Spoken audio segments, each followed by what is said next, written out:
chào quý cô bác, anh chị, các bạn và các em. Một ngày bình an sẽ đến với tất cả mọi người. Trân trọng giới thiệu đến quý vị tác phẩm Tôi mang thai đứa con của chị gái của tác giả Tạ Hà Như Bình. Bây giờ xin mời quý vị cùng lắng nghe. Chương 1. Chị cả. Nhà tôi có 3 chị em gái. Chị cả tôi tên Huệ, chị hai tôi tên Hoài và tôi tên là Hồng. Bố mẹ tôi đã qua đời trong một tai nạn lao động. Lúc đó chị cả tôi 15 tuổi, chị hai tôi 10 tuổi và tôi gần 3 tuổi. Những gì chúng tôi còn lại sau đám tang bố mẹ là một ít tiền mà những người lao động nghèo cùng làm với bố tôi đến chia buồn và chút tiền do ông chủ thầu bồi thường. Bố mẹ tôi chỉ là những người phụ xây, ông chủ nào thuê thì đi. Tôi nghe kể lại rằng bố mẹ tôi cùng một người nữa bị tai nạn sập giàn giáo. Bố tôi gãy sống cổ, tử vong ngay tại đó. Mẹ tôi và người đàn ông kia được đưa lên viện bằng cái cáng giữa hai cái xe đạp. Chưa tới bệnh viện thì họ đã qua đời. Nhưng những bi thương về cái chết của họ không có trong trí nhớ ngây thơ của tôi. Ngày đó tôi còn quá nhỏ, chị cả không thích ai kể lại chuyện đó cho tôi nghe. Chúng tôi sống gần nhà bà ngoại, nhưng bà ở với cậu mợ nên không đón chúng tôi về cùng. Nhà bên nội tôi chỉ còn chú thím, song chú thím cũng đông con. Thế nên 3 chị em tôi vẫn sống trong căn nhà của bố mẹ và tự điều ríu nuôi nhau. Nói đúng ra là chị cả kiêm nhiệm việc nuôi chúng tôi. Bà ngoại và chú thím thường xuyên ghé qua xem chị em chúng tôi sống như thế nào. Trong ký ức của tôi, chị cả giống như mẹ, hàng ngày chị tắm rửa, bón cơm cho tôi, dỗ dành tôi ngủ. Có những ngày trời nóng, tôi không ngủ được, tôi khóc lóc, bậm bịch, rồi lột cả quần áo ra. Chị cả lại gãi lưng và lấy cái khăn mặt thấm nước lau khắp người tôi. Tôi tự cho mình cái quyền nũng nịu chị như nũng nịu mẹ. Còn chị hai đưa tôi đi lớp và đón tôi về. Khi muốn gì thì tôi ăn vạ chị cả.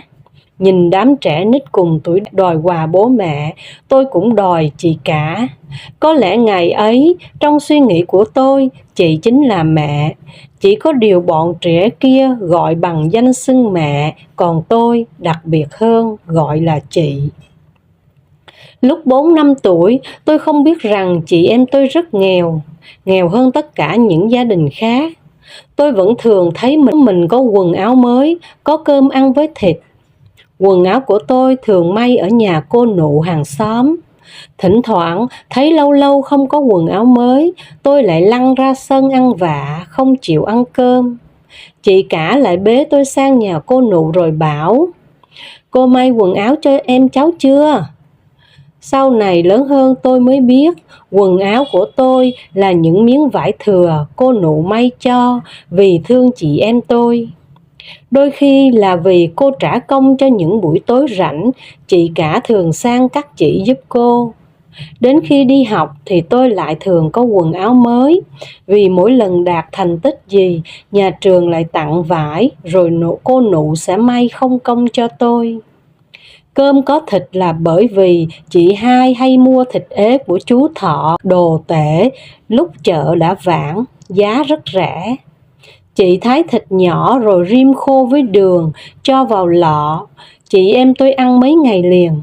Mỗi bữa cơm chị lấy ra mấy miếng thịt cho tôi và chị hai ăn, còn chị thường chỉ múc chút nước đường chảy ra.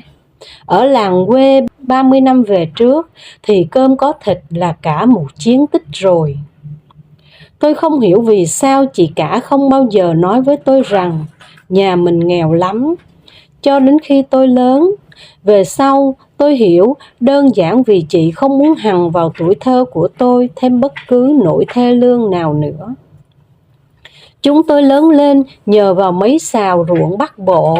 Mỗi năm quê tôi chỉ có 2 vụ lúa và 1 vụ đông. Nhưng vụ đông ở quê tôi không làm đại trà, chỉ một số ruộng đủ điều kiện để trồng lúa ngô, lúa khoai, lúa rau.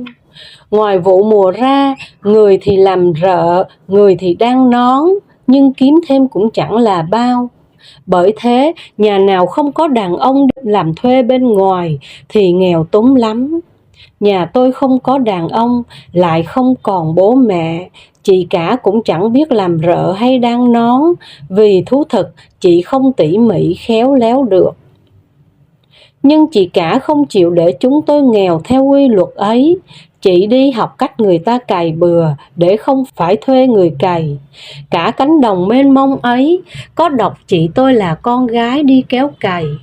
Hết vụ mùa, chị xin đi phụ xây, nhưng quanh làng quanh xã thì chẳng có mấy, mà phụ xây xa thì chị tôi không đi được, bởi tôi và chị hai biết bỏ cho ai chăm. Cuối cùng chị cả tôi học người ta đi buôn đường mía hoặc đi buôn đồng nát. Những việc ấy kiếm chẳng nhiều nhặn gì, xong cũng hơn đan nón, làm rợ.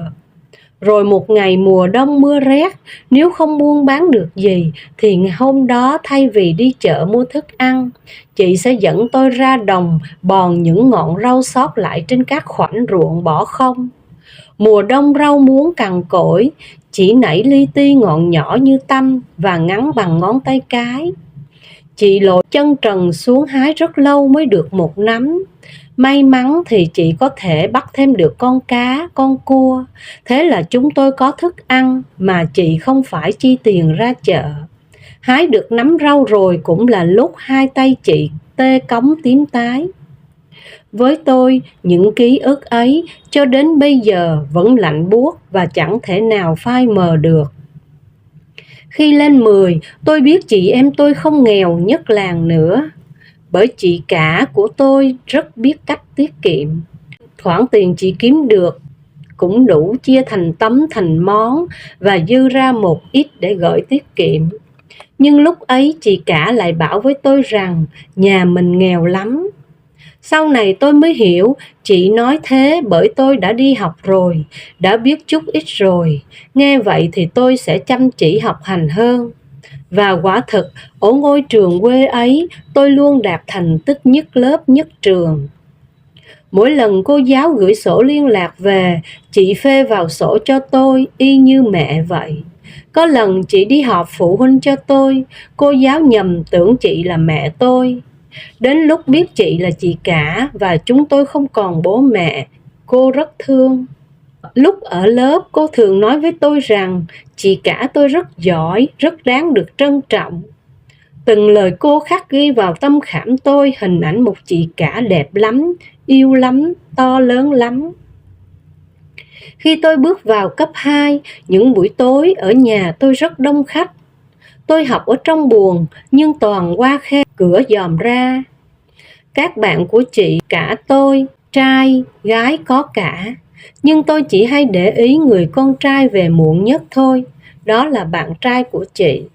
Người ấy thường về sau cùng và chị tôi tiễn anh ở cửa rất lâu. Một thời gian sau, không thấy người ấy đâu thì có người khác. Nhưng tôi không biết vì sao chị tôi mãi không lấy chồng. Con gái thời ấy, chừng 23, 24 chưa chồng, đã bị gọi là ế chỏng ế chơ rồi. Chị không bao giờ nói với chúng tôi về những người bạn trai ấy. Sau này tôi hiểu chị sợ đi lấy chồng rồi thì không còn ai lo cho chị hai và tôi nữa. Chị hai đã nghỉ học sau khi học hết lớp 9 vì chị bệnh, còn tôi vẫn đi học. Chị hai yếu đuối, ốm đau suốt nên chị cả không yên tâm để hai chị em tôi ở lại. Năm chị cả 30 tuổi thì tôi đang học lớp 12. Bởi nghe thiên hạ nói nhiều đến chuyện chồng con, vả lại cũng đã đến lúc chị nhiều tuổi quá rồi nên chị quyết định lấy chồng. Nhưng lúc ấy thì chị lấy ai? 30 tuổi, bạn chị có con lớn đi học rồi. Những buổi tối đông khách ở nhà tôi đã chấm dứt từ nhiều năm trước. Không còn ai đợi chị ngoài ngõ nữa. Cuối cùng, chị nhờ người mai mối. Anh rể tôi bằng tuổi chị đã qua một đời vợ. Vợ anh mất khi sinh đứa con đầu, đứa bé cũng không ở lại với anh lâu. Vì thế ở làng, người ta bảo anh cao số. Anh cũng chẳng giàu có gì, nên sau khi mất vợ đã lâu, anh cũng khó tái hôn. Anh còn có dấu hiệu tâm thần sau khi vợ mất. Có lẽ bởi quá căng thẳng với sự mất mát lẫn lời dị nghị của xóm làng, chị chủ động nhờ người ta làm mối cho. Ngày chị gặp anh là ngày anh vừa ở viện tâm thần về. Anh chẳng nói gì, chỉ ngồi im, chị hỏi gì thì nói nấy. Chị quyết định lấy anh dù chẳng biết yêu là gì. Sau này khi tôi lớn hơn, chị thường bảo với tôi rằng nhìn vào mắt anh, chị nghĩ anh ấy tử tế. Ngày đi lấy chồng, chị khóc nhiều lắm, không phải như những cô dâu khác sợ xa bố mẹ đẻ. Chị tôi khóc vì ngày mai không biết có còn lo được cho hai đứa em nữa không. Tôi và chị hai cũng khóc. Tôi nghĩ mình đã khóc như khóc mẹ đi lấy chồng. Tôi thấy mình mất mát điều gì to lớn lắm. Chú thím tôi cũng khóc. Sau khi rước dâu xong, tôi và chị hai đạp xe về. Chị cả níu áo dặn: dì Út nhớ phải đỗ đại học nhé. Vào lúc ấy, hai từ đại học với tôi xa vời quá. Làm thế nào để tôi có tiền đi học bây giờ? Trong giây phút chị nói câu ấy, tôi cứ ngỡ như chị sẽ đi mãi không về nữa. Tôi cứ ngỡ chị đi làm dâu rồi, chị sẽ chẳng về quan tâm chúng tôi được nữa. Nhưng chị cả đã không để tôi phải lo về điều ấy. Trước khi đi lấy chồng, chị cả đã đưa vào tay chị hai một ít vàng và một cuốn sổ tiết kiệm.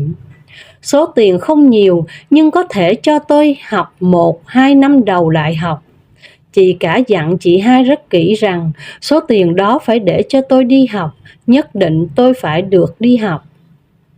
Những ngày đầu sau khi chị cả đi lấy chồng, tôi không muốn đi học nữa, luôn buồn bã tự hỏi, rồi ngày mai tôi sẽ nương nhờ vào ai? Nhưng rồi tôi thấy anh chị hay đạp xe về thăm chúng tôi. Lần nào về, chị cũng mở nồi kiểm tra xem chúng tôi ăn gì. Đến lúc ra ngõ, chị lại nhìn lại, lần nào cũng như là lần cuối. Những ngày đó, chúng tôi chẳng nói gì với anh rể và anh cũng chẳng nói gì với chúng tôi. Anh rể tôi chỉ trở nên gần gũi hơn với chúng tôi khi vào vụ mùa. Anh lên cắt lúa cho chị em tôi. Anh thường xuyên chở chị cả về trên chiếc xe đạp cũ, đi gần 10 cây số, vì anh bảo không yên tâm về các dì. Anh vẫn vài lần nữa phải đi lấy thuốc điều trị tâm thần, nên chúng tôi cũng sợ. Trong ý nghĩ của tôi ngày ấy, người tâm thần là những người có thể nổi khùng bất cứ lúc nào. Nhưng sau đó, anh dứt hẳn triệu chứng bất thường. Người ta bảo là bởi sau khi anh lấy chị cả tôi, cuộc sống của anh chị ổn định hơn, có người chia sẻ nên anh trở lại bình thường. Rồi tôi cũng đỗ đại học như chị cả mong muốn. Ngày tôi báo đỗ, chị cả đạp xe lên hỏi đi hỏi lại 2 chữ thật không. Đến lúc nhìn thấy tờ giấy báo nhập học, chị mới thật sự tin. Chị thắp hương lên bàn thờ của bố mẹ tôi, có lẽ để báo với họ rằng chị đã yên tâm. Những năm tôi học đại học, anh rể vẫn thường cho tiền, dù lúc ấy anh chị cũng chưa dư dả gì. Ngay cả lúc tôi đã kiếm được việc làm thêm, anh vẫn cho. Khi chị cả tôi sinh con, anh tự tay chăm vợ chăm con, không nề hà việc gì, vì tôi và chị hai không giúp đỡ được nhiều. Buổi tối, anh lại đạp xe lên thăm 2 chị em tôi, để về báo cáo lại với chị cả xem chúng tôi có ổn không. Bây giờ, 10 năm sau kể từ ngày đó, anh chị tôi đã có 2 cậu con trai, có nhà cửa khang trang với mức sống tương đối khá ở quê. Anh không còn phải vào viện vì những triệu chứng bất thường nữa. Nhiều người bảo chị cả tôi gặp hậu vận về sau. Nhưng dù kinh tế đã khá giả hơn, song chị cả tôi vẫn không bỏ được thói quen xưa, thói quen nhặt cơm rơi. Bây giờ còn thừa cả cơm cho mèo cho chó, nhưng hễ hạt cơm nào rơi khỏi bát, chị vẫn nhặt lên. Nhiều lúc chị xấu hổ, nhặt lên rồi lại bỏ đi và cười. Nhìn cảnh ấy, tôi vừa xót lòng vừa thương. thầm cảm ơn chị, với tôi chị thật sự vẫn như mẹ. Chương 2. Chị hai. Chị hai hơn tôi 7 tuổi, nhưng kể từ khi dậy thì chị luôn thấp hơn tôi. Đến năm 25 tuổi, chị cũng vẫn chỉ vọn vẹn 1m40. Mỗi lần đứng bên cạnh nhau, tôi cao hơn chị cả cái đầu. Ngay từ khi còn là bào thai, chị tôi đã có những biểu hiện bất thường. Nhưng ngày ấy ở quê đâu có siêu âm khám thai định kỳ. Nghe thím tôi kể lại thì lúc mang thai chị, mẹ tôi nôn ói rất nhiều, khác hẳn ngày mang thai chị cả. Lúc chị được 3 tháng thì bụng mẹ tôi đã to hơn người có thai 5 tháng. Khi ra đời, chị ngắn cũn, tròn ủng, bàn chân trái to bất thường. Chị quấy khóc liên miên suốt 3 năm đầu. Vào tuổi dậy thì, chân trái của chị càng to hơn chân phải và to gần gấp đôi chân người thường. Chị cả đã đưa chị lên tận Hà Nội khám, bác sĩ bảo chị bị phù chân voi do giun chỉ, không chữa được.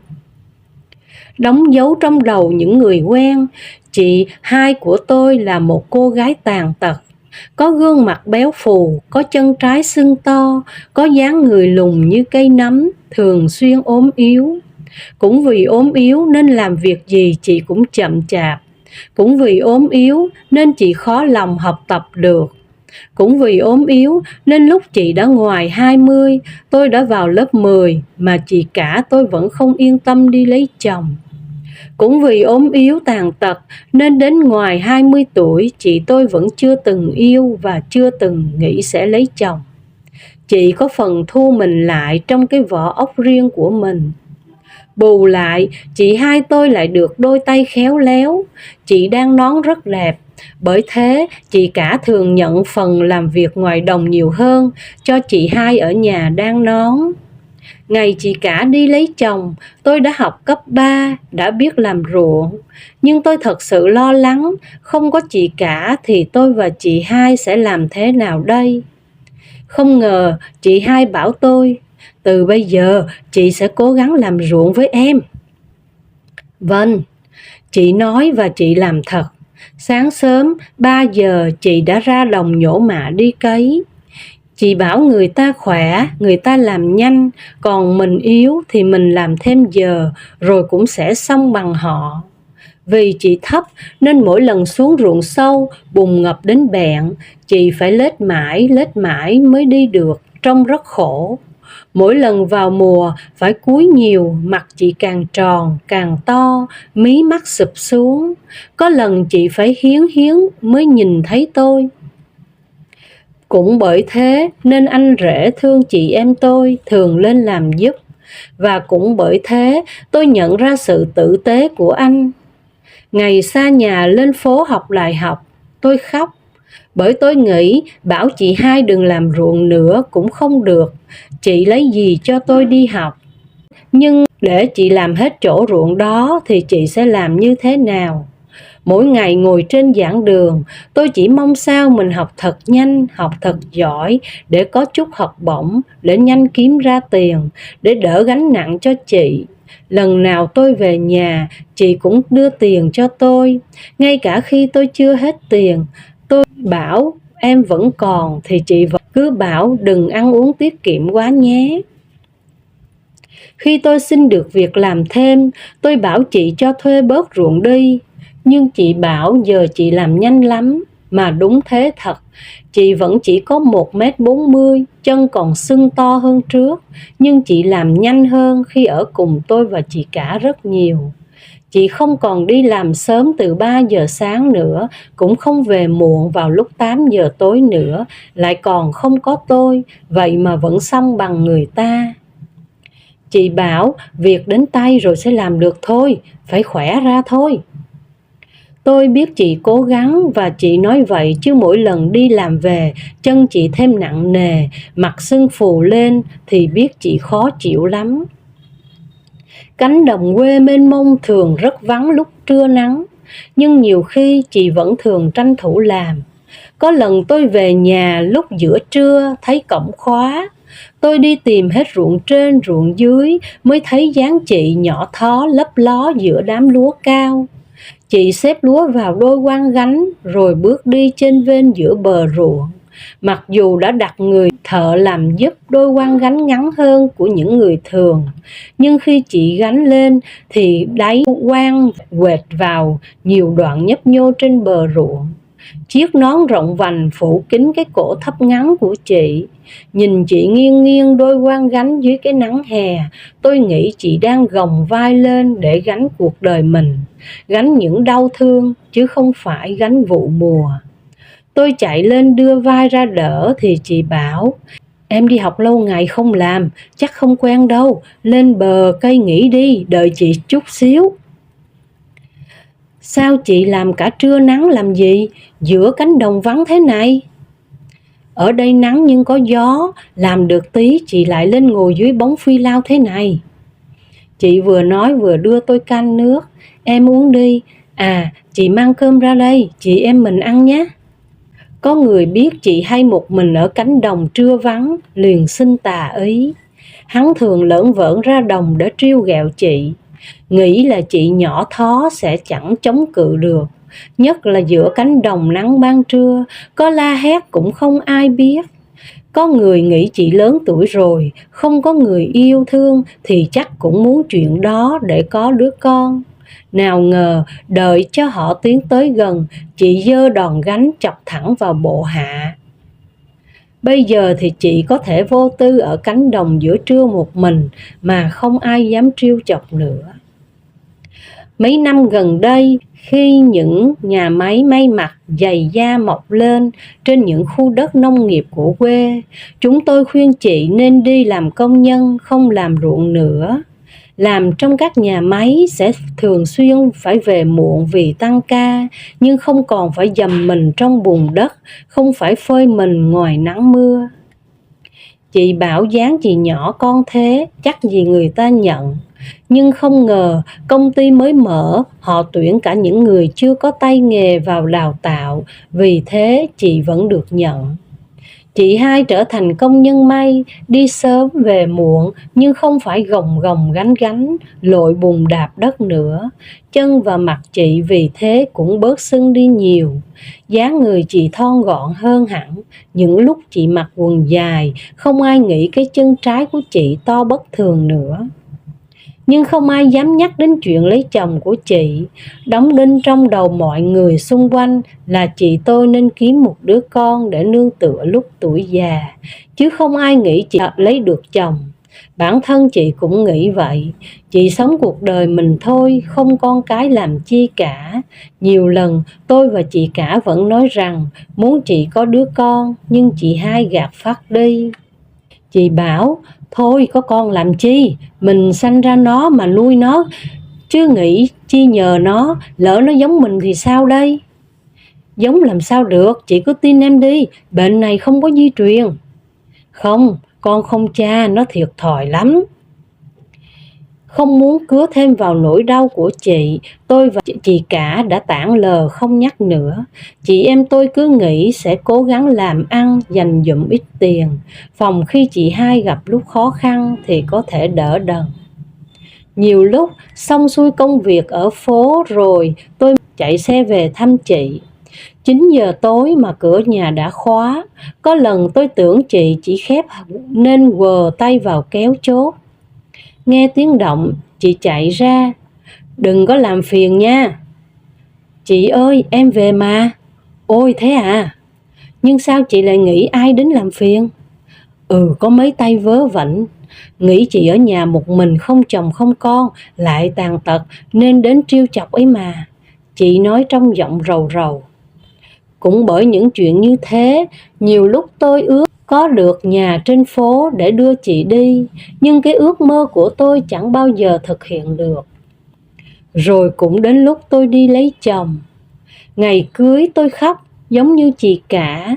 Tôi khóc không phải vì sợ xa bố mẹ, bởi tôi biết bố mẹ chồng và chồng tôi sẽ bù đắp cho những năm tháng mồ côi của tôi. Bằng trực giác, bằng những năm tháng quen biết, tôi tin rằng lấy chồng, cuộc sống của tôi sẽ tốt hơn, sẽ có chỗ dựa thật sự. Tôi khóc trong đám cưới bởi căn nhà ấy giờ chỉ còn mình chị hai tôi ở. Tôi không lo cho chị như chị cả lo cho chúng tôi ngày xưa, bởi bây giờ chị hai tôi còn làm được nhiều việc hơn cả người bình thường. Tôi khóc vì thương phận chị hẩm hiu. Chương 3. Con đường tình tôi đi. Ở trên tôi có nói rằng tôi đi lấy chồng.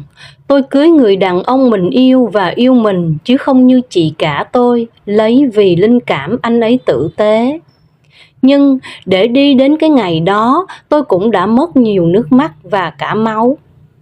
Năm đầu tiên vào đại học, tôi vẫn còn là một đứa con gái đầy bỡ ngỡ trước cuộc đời, lại luôn sợ sệt vì mình không có nhiều tiền, cũng chẳng có bố mẹ để dựa vào. Nhưng đến năm thứ hai, tôi đã trở nên tự tin hơn nhiều bởi thành tích học nhất lớp và xin được việc làm bán thời gian. Rồi đến lúc tôi phải lựa chọn dành nhiều thời gian học để giữ học bổng hay tiếp tục đi làm để có tiền học, để đỡ đần cho chị hai. Sau 3 đêm nằm nghỉ, tôi quyết định vẫn đi làm dù công việc đó khá vất vả và chỉ cố giữ học lực ở mức khá thôi. Lý do ra trường với bằng khá là ổn rồi, còn đi làm tôi có tiền đóng tiền học. Có kinh nghiệm nữa, khi ra trường có lẽ sẽ dễ xin việc hơn. Cũng trong năm thứ hai ấy, tôi gặp Minh học trên tôi một khóa nhưng ở chuyên khoa khác. Chính Minh đã giới thiệu cho tôi chỗ làm bán thời gian ấy. Minh cũng nói rằng anh thương tôi và ngưỡng mộ nghị lực của tôi. Anh muốn ở bên cạnh một người con gái như tôi, nhưng thực lòng tôi chẳng còn thời gian cho tình yêu. Tôi cứ lao vào công việc, chỉ duy với mong mỏi là kiếm được tiền. Minh bảo anh không cần tôi quan tâm, không cần tôi trả lời, chỉ cần thỉnh thoảng rảnh rỗi thì trò chuyện với anh. Việc của tôi là đừng nhận lời yêu một ai khác, còn việc của anh là chờ đợi đến khi nào cuộc sống của tôi ổn, chờ khi nào tôi có thời gian yêu. Tôi hồn nhiên xem Minh như ân nhân và như một người anh thân thiết. Nhiều lần Minh bảo muốn về quê tôi thăm chị cả và chị hai. Đến khi nghĩ rằng Minh thật sự chân thành, tôi đã mời anh về. Hôm ấy, đúng vào mùa cắt lúa, khi chúng tôi vừa tới cổng thì chị hai kéo một xe lúa về. Chị bịt khăn kín mít, hở ra cặp mắt nhỏ như sợi chỉ. Tôi ùa tới đẩy lúa vào sân cho chị, còn Minh đứng trơ trơ. Đến lúc chị hai tháo chiếc ủng ở chân ra thì tôi thấy Minh giật mình. Tôi nhìn thấy khoảnh khắc ấy, bởi đó đúng là lúc tôi gọi Minh ra rửa mặt. Trái tim tôi lạnh toát, may mà chị hai không biết điều đó. Tối hôm đó, tôi gọi báo cho chị cả biết để anh chị lên chơi. Hai vợ chồng anh chị chở hai đứa con lên. Trong bữa cơm muộn, chị cả lại nhặt hạt cơm rơi ở chiếu, nhưng chưa kịp đưa lên miệng thì chị bỏ nó ra ngoài. Lúc rửa bát, Minh cũng vào theo.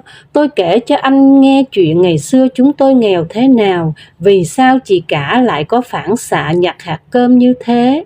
Minh cười rồi bảo, anh thật ngưỡng mộ các chị em của em.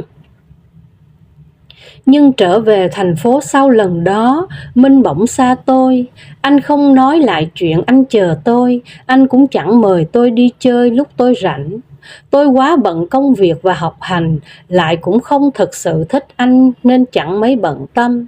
Cho tới một hôm, khi đi làm về, tôi thấy hai người lướt qua, dáng có vẻ quen quen, thì ra là Minh và cô bạn cùng khoa. Cô ấy ôm chặt lấy eo của anh. Tôi ngỡ ngàng đứng nhìn, Minh đúng lúc ấy cũng nhìn thấy tôi. Hôm sau, anh giải thích rằng, anh nghĩ anh không hợp với em, cuộc sống của em khác với cuộc sống gia đình anh quá. Tôi chỉ gật đầu rồi đi. Một chút buồn kéo đến, tôi cảm thấy trống rỗng, nhưng công việc cuốn tôi đi, những suy nghĩ về Minh nhanh chóng tan biến. Lần sau đó, không thấy tôi dẫn Minh về nữa, chị cả bảo, cậu ấy có vẻ phố xá lắm gì ạ. Hôm đó hình như cậu ta ngạc nhiên về chị lắm nhỉ? Kệ anh ấy, em không quan tâm đâu. Tôi nói thế, nhưng chị cả vẫn buồn, cái buồn y như của một người mẹ chứ không phải của người chị gái với em gái. Năm cuối đại học, tôi quen Mạnh, con của thầy giáo hướng dẫn tôi làm đồ án. Khi làm đồ án tốt nghiệp, tôi có qua nhà thầy vài lần và gặp Mạnh. Trong tôi hiện lên ý nghĩ, anh nhìn giống hệt thầy, chắc cũng tốt tính và đầy lòng trắc ẩn như thầy. Có lẽ tôi đã yêu Mạnh trước khi anh ấy yêu tôi. Lần này chưa đợi Mạnh xin về nhà, tôi đã mời anh về. Nghe tôi báo tin, chị cả bảo, hôm nay anh chị không lên đâu. Chị vừa đi cấy về, bàn tay bàn chân bám màu ố vàng cả, móng tay đen xì, trông chị quê mùa thế này lên ngại lắm. Cậu ấy lại... Không, em đã mời ai về nhà là em biết họ như thế nào mà, chị phải lên, chứ nếu họ cư xử không phải em cho ra rìa luôn. Tối hôm đó, chúng tôi vui vẻ ở chiếc bàn ngoài sân. Mạnh chơi đùa với đứa con chị cả khiến nó thích thú vô cùng. Mỗi lần tôi gọi về, thằng bé bập bẹ hỏi, chú Mạnh đâu? Tôi đã mơ đến ngày tôi 25 tuổi, có việc làm ổn định, Mạnh sẽ đem vào tay tôi chiếc nhẫn cưới. Nhưng cuộc đời không như mơ. Cuộc tình ấy vỡ tan trước khi tôi sang tuổi 25, khi tôi biết mình đã có thai. Sao em lại để như thế? Tại em, anh có thể hỏi như thế ư? Giờ anh tính sao? Không để nó được đâu, phát hiện sớm thế thì bỏ đi cũng không sao. Con thì đẻ được nhiều lần, nhưng danh dự thì không. Danh dự gì chứ? Chúng ta yêu nhau, chúng ta cùng chịu trách nhiệm thì ai nói được gì? Không, anh chưa thể cưới lúc này, anh còn phải đi du học, lấy bằng thạc sĩ, em cũng vừa mới đi làm mà. Trước đây anh đâu có nói như thế. Vì chưa đến lúc nói thôi. Mạnh nhất quyết bảo tôi phải bỏ đứa bé đi. Anh còn chở tôi đến phòng khám khuất tận trong ngõ, rồi bảo tôi tự vào, anh đứng ở ngoài. Tôi cay đắng bước vào, nhìn những ánh mắt xa lạ, tôi thấy mình như kẻ có tội. Tôi có kể cho bác sĩ nghe, họ đưa cho tôi vài viên thuốc và bảo, thai nhỏ nên uống thuốc có thể xử lý được. Nhưng trong tôi đang dâng lên một cảm giác tội lỗi, không hẳn vì hủy đi một sinh mạng, mà vì đã không thể chịu trách nhiệm với việc làm của mình, đã hèn hạ sợ hãi. Bởi thế, tôi không đi ra ngoài theo lối mà Mạnh đang đứng đợi. Tôi bắt xe ôm về phòng trọ và ném những viên thuốc ấy vào sọt rác. Sau đó, Mạnh cũng không liên lạc với tôi nữa. 2 tháng sau, tôi nghe cô bạn thân bảo Mạnh đã ra sân bay đi Mỹ. Điều đáng nói là anh đi cùng với một cô giáo trẻ, vốn là học sinh của thầy tôi. Tôi đã can đảm gọi điện kể với chị cả. Chị lặng đi hồi lâu rồi nói, dì về đây với tôi, dì cứ xin nó rồi tôi nuôi cho, đừng bỏ nó mà tội. Rồi đến lúc muốn có con chẳng có được. Vâng. Tôi đã nghĩ cuộc đời tôi sẽ là như thế, sẽ là một người mẹ đơn thân, sẽ làm mọi việc để nuôi con tốt như chị cả đã nuôi tôi. Tôi có chị cả và chị hai bên cạnh, tôi không sợ gì cả. Tôi cũng nói thật sự tình với sếp và đồng nghiệp ở công ty. Mọi người cổ vũ tôi hãy giữ đứa bé và hứa sẽ tạo điều kiện giúp tôi trong công việc. Tôi thật sự cảm thấy đời mình may mắn. Nhưng cuối cùng tôi đã không giữ được đứa con của mình. Tôi gặp lại thầy giáo khi cái bụng đã hơi lùm lùm. Thầy nghi ngờ và gặng hỏi. Thầy nói nếu là cháu của thầy thì thầy có trách nhiệm. Thầy cần dạy cho con trai một bài học. Tôi đã kể hết cho thầy nghe. Trước lúc ra về, thầy bảo tôi hãy yên tâm, thầy sẽ quan tâm tới hai mẹ con tôi. 2 hôm sau, từ bên Mỹ, Mạnh gọi về nói với tôi những lời cay đắng. Anh bảo tôi cố giữ cái thai để hại đời anh. Anh bảo dù có chết cũng không chịu nhận. Anh bảo đó là đứa bé tai quái. Quá sốc với những lời giả thú ấy, tôi bỏ văn phòng chạy ra ngoài.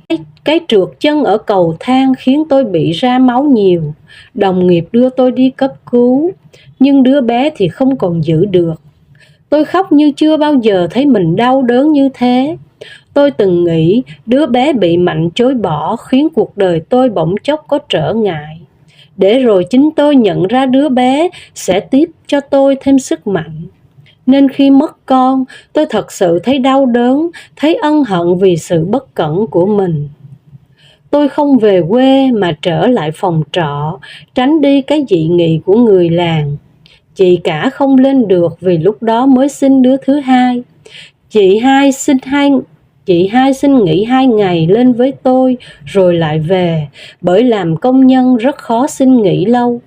Tôi nằm trong phòng trọ thu lu như kẻ mất hồn. Cuộc tình với Mạnh đã đòi tôi phải trả giá quá lớn. Không những thế, tôi còn khiến hai chị lo nghĩ. Thầy giáo tôi có đến thăm và nói lời xin lỗi. Nhìn dáng thầy phúc hậu, tôi càng cay đắng. Sao Mạnh lại không được một phần của thầy cơ chứ? Sao tôi vội vã nghĩ anh cũng đường hoàng như thầy, để rồi mù quáng với tình yêu ấy? Thầy bảo tôi phải gắng gượng lại, không thầy sẽ thấy có lỗi cả đời. Nghe lời thầy, tôi nhanh chóng lấy lại sức khỏe và đi làm.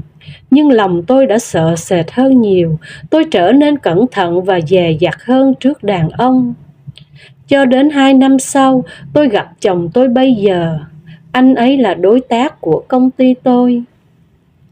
Khi nhìn thấy tôi, anh bảo: "Anh như gặp em từ bao giờ rồi, quen lắm." Tôi nghĩ lại một thằng cha dẻo mỏ nói khoác. Nhưng sau đó anh gọi điện cho tôi liên tục dù chẳng có việc liên quan. Anh thẳng thắn bảo: "Hôm đó anh thấy ấn tượng, anh xin số của em qua sếp em đấy." Nhưng tôi dè dặt hơn với mọi mối quan hệ. Cho đến một ngày anh bảo: "Anh biết nhắc lại sẽ làm em đau, nhưng sự thật là sếp em đã kể với anh về những chuyện của em. Anh ấy bảo nếu thông cảm được thì mới cho anh số của em. Anh nói lại chuyện này để em biết rằng anh đã rất hiểu về em rồi.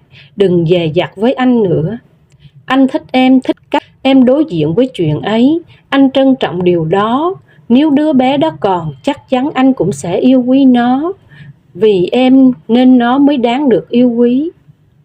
Tôi vẫn bước đi thì anh nói tiếp: "Nếu em không quay lại nhìn anh, tức là em đang để rơi hạnh phúc của mình đấy. Thật đáng tiếc." Anh nói ngọt lành như thế đấy, nhưng khi tôi quay đầu lại nhìn thì anh lại gãi đầu gãi tai và không còn nói thêm được câu gì nữa.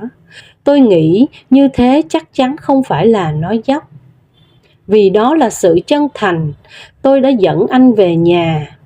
Tôi bảo nếu các chị em thích anh thì em sẽ đồng ý. Không ngờ chị cả tôi bảo: "Chú ấy cười toe toét như miệng trẻ con, kiểu người đó thì không sâu sắc được đâu, nhưng đáng tin đó, không có gì xấu bụng cả." Nghe tôi kể về chị hai nên lúc gặp chị anh tỏ ra rất thân thiện. Anh thường bảo với tôi nếu chị cứ ở một mình như thế thì phải thường xuyên về thăm chị, tiết kiệm hơn để có chút dành dụm tặng chị. Bữa cơm đầu tiên ở nhà tôi, vợ chồng chị cả, chị hai, tôi và anh ăn uống vui vẻ, không có gì e ngại. Trái tim mách bảo đây đúng là người đàn ông của đời tôi. Rồi tôi đến nhà anh, bố mẹ anh tiếp đón rất tận tình. Ông bà cũng bảo rằng biết tôi mồ côi nên thương lắm. Tôi không ngờ cuộc đời mình lại gặp được những con người như thế. Lúc ấy chỉ cầu mong sao may mắn rồi cũng sẽ mỉm cười với cuộc đời chị hai. Chị sẽ gặp được một bến đỗ bình yên như chị cả và tôi. Chương 1, chương 2, chương 3 của câu chuyện xin được phép dừng lại ở đây. Chân thành cảm ơn quý vị đã lắng nghe. Hẹn gặp lại quý vị vào lúc 5 giờ 30 sáng trên kênh Cô Khanh Đọc Truyện và lúc 20 giờ trên kênh Truyện Mới Mỗi Ngày. Xin chào.